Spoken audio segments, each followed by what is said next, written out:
Thomas had never been the first operation. He hadn't even been second.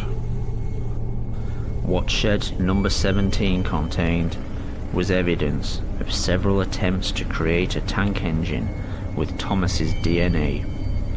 These had been early tests made by people with no experience of an experiment on this scale. Ill-planned and unprepared, these procedures had used DNA from the human Thomas and had been as much the real Thomas as the tank engine the world had come to know and love. To us, Thomas the Tank Engine had been the Thomas we all knew as a boy. Part of the family the whole island's population had known and respected since Wilhelm first arrived. In actuality, this tank engine was no more the real Thomas than all the failed creations made over the 12 months before. This Thomas had all the human Thomas's memories and experiences. He had learned what Thomas had learned, known who Thomas had known, but so had all the previous failures.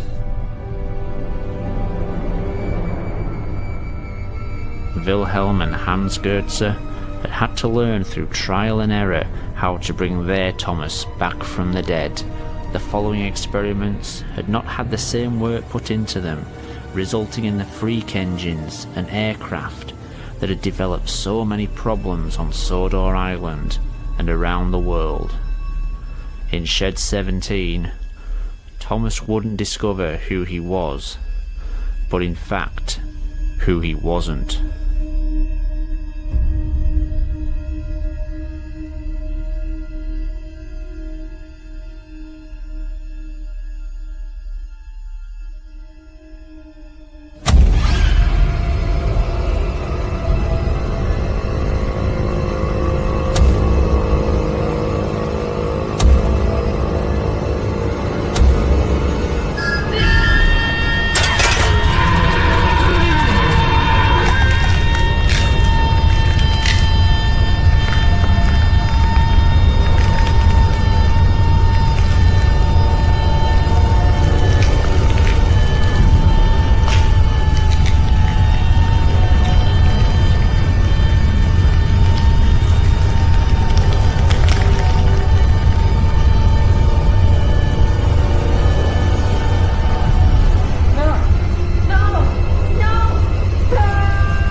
He had no idea he was only one of many clones.